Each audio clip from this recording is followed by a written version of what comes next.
Hey guys, what is up? It's Dusty here and welcome back to another episode of the Daily Crypto News. And today we're covering Bitcoin and XRP. But before we do so, I want to quickly wish you guys all a beautiful start of 2022. I hope and I think it's going to be an amazing year for you guys, specifically if you're a crypto holder and you're an avid viewer of the channel.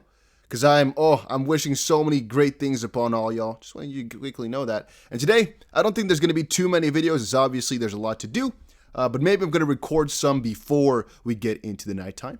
And I want to quickly say, if you're not following me over on Twitter just quite yet, make sure you check it out, TheDustyBC, and let's get rolling. So 309 million XRP was wired by these leading exchanges. 2021 is about to finish. Actually, when checking out my own Twitter, I saw quite a lot of different really big XRP influencers talk about how there's some huge inflows and outflows and just a huge amount of, I'm not sure if I should call it liquidity or just volume for XRP. There's a lot of money moving around and a lot of money being in these exchanges and whatnot.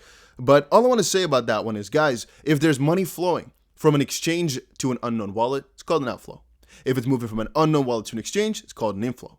Neither of them really have any dire consequences, depending on exactly who caused it and if you know all the details around it. But generally speaking, if it's an outflow, we call it bullish because there's less sell pressure on the exchange. If it's an inflow, we call it bearish because theoretically speaking, they can more instantly and easily sell it. And why would they have it on an exchange if they're not planning to sell it anytime soon anyway, right? They'd rather just take it off, which again, you guys can most likely and hopefully understand. Having said that, all these different people talking about the metrics of, huge outflows, wow.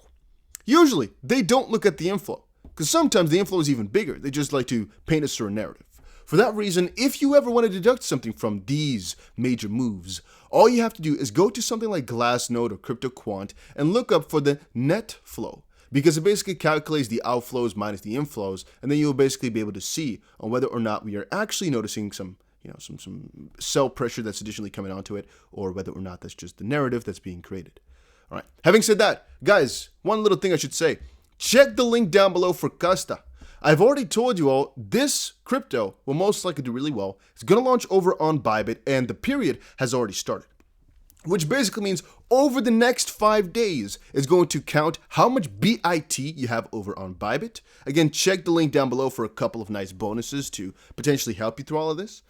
And it will basically look at how much BIT you have. Then after a couple of days, you have to basically put press a little button that says commit now, but then get yourself some Kasta for some BIT at a really cheap price, most likely of 4 cents.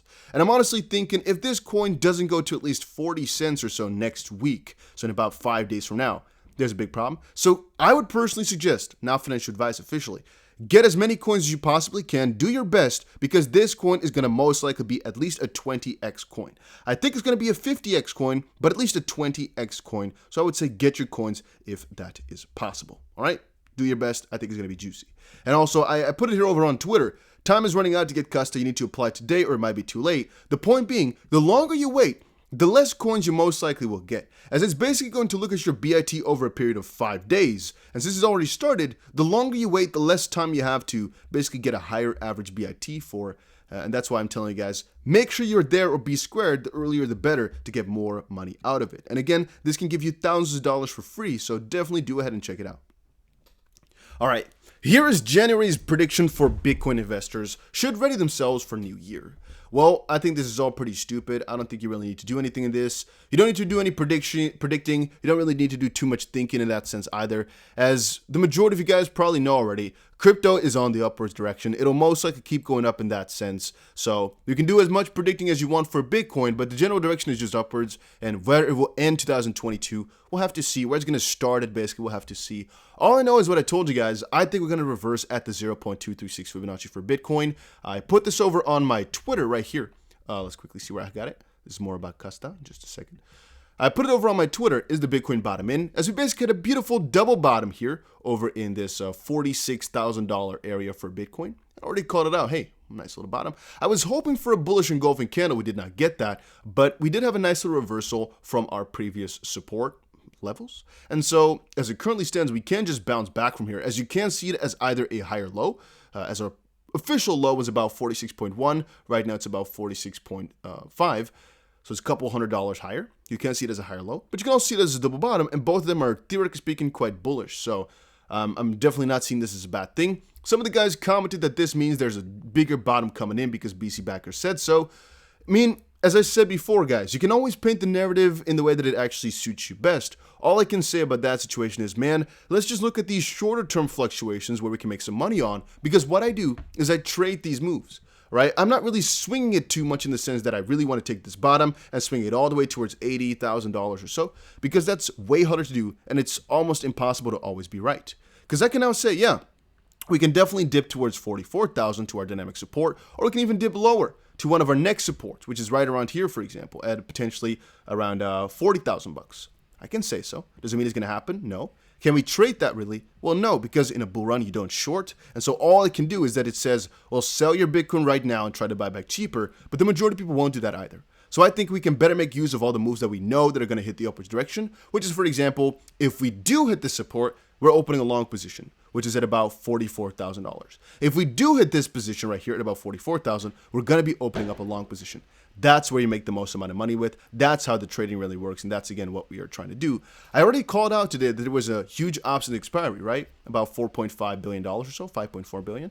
Now, as of this point, we're not really seeing any crazy effects of that, as we're not seeing a huge price pump or decline in any sense.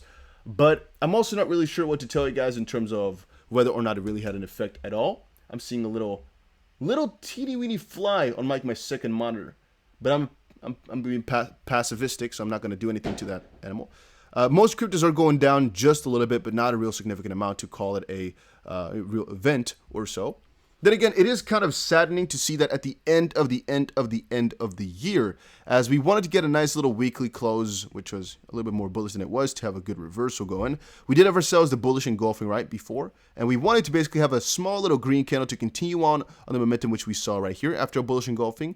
We didn't get that though. It's a little bit more bearish. On a monthly, let's quickly check that out. We did have a nice little correction. It's still ending above the 0.236 Fibonacci as we just bounced from there, obviously.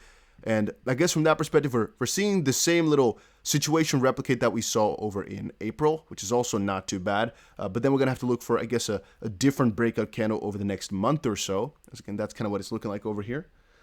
All right, but I guess I'm just checking out a couple of messages here as things are. There's a lot of stuff going on here right now in the crypto space as well. A lot of people text me, obviously, because it's the end of the year. People want attention. People want to get their trades in just before the end of the year, so I'm checking that out.